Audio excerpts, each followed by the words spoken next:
It is interesting times for India stock markets as 5 companies have come up with their initial public offerings this week.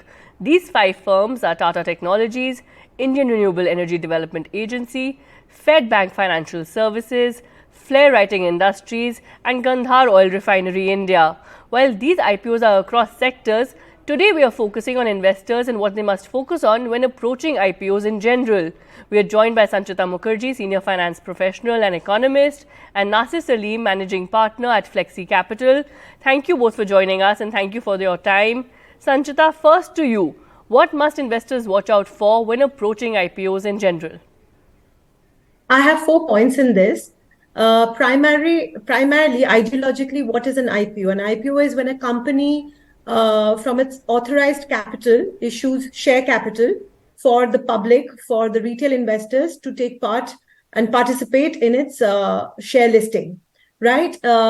If the company has a proven track record of business growth and it's issuing an IPO to expand its business, then one has to look definitely at the valuation and the growth prospects, right? Unfortunately, nowadays the game has changed considerably because a lot of companies are not issuing IPOs primarily for the motive of expanding business and growth. There are a lot of institutional sellers. So when I say IPO, the broad term is initial public offering, right? So I would actually question what is the initial offering to the public, because if it's a very large institutional seller, which is completely owned heavily by the private market before the IPO, then what is actually left on the table for the public at large, right? So then one has to be very, very careful in terms of valuation. Who are the investment bankers? How is the IPO priced? What is actually left on the table when there is a large institutional seller who is selling an IPO? The third point is, if it's a large institutional seller with not even a proven track record of growth or a business model which is viable, then one has to be very, very wary, because then all aspects of valuation, growth is literally not there, because you do not know how these companies are valued, right? And who's actually selling to exit first from the private market. And last point would be, if a promoter is selling completely lock, stock and barrel, one has to be very, very wary as an investor, because if the promoter does not have the confidence in his own company and is selling lock, stock and barrel, and the IPO, the reasoning is not for business expansion or growth, one has to be very cautious. All right, so caution really. And Nasir, your thoughts on what really is a broad definition of a good IPO? Good afternoon, Sakshi. Thank you so much for having me. See, I think I completely agree with Sanchita. She's explained what IPO is all about, but I think what we need to understand is that the right selection, because we've already covered what an IPO is, but I think the right selection is what is really important. I want to bring all your viewers to a perspective here. If you go back in time between January of 2021 and between 2021 of Jan till about April 2021. So those 3 months broadly, we saw a lot of IPOs coming in, right? There was a massive, like we had Nazara, we had Ease My Trip, we had Railtel. I mean, the list was endless.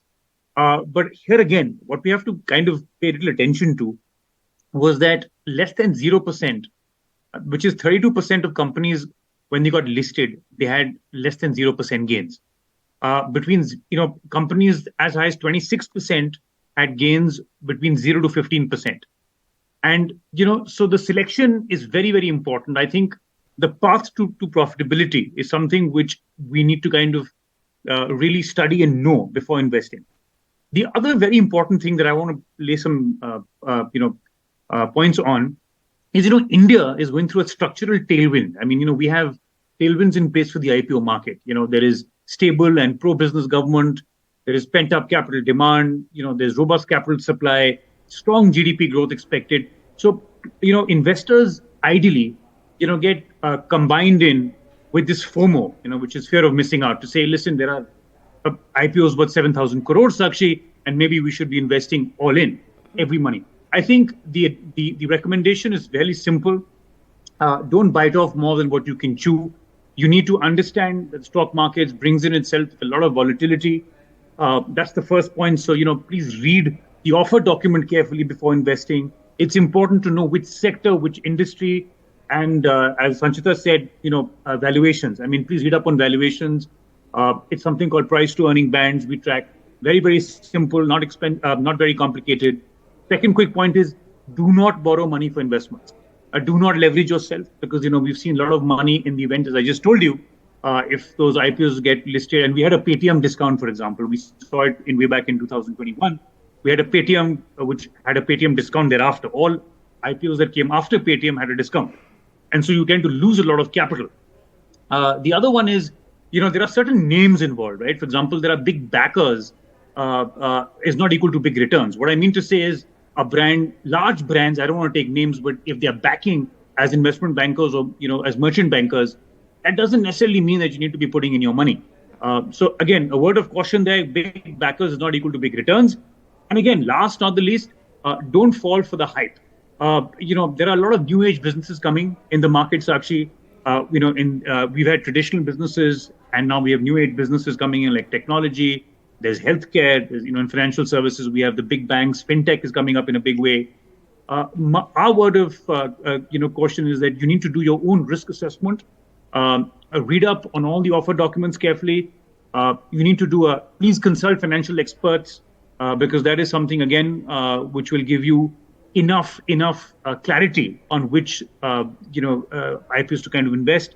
And we at Flexi recommend clients to be patient. A structured approach is a must to time the entry and optimize post-listing returns. And last not the least, we recommend not more than 10% of your overall equity basket to be invested in IPO funds broadly. All right, so some very crucial tips there and information as well as advisory for investors. A structured approach, must be cautious, must not follow the trend or the hype blindly so, must consult financial experts if they're not aware of things and details themselves on how to read or assess IPOs. So, and not just look at sectors and brands broadly, look at really how a company is performing or the prospects of the given business. So, very, very crucial advice there. Thank you both for your time and for this interaction and of course for sharing your insights. Thank you.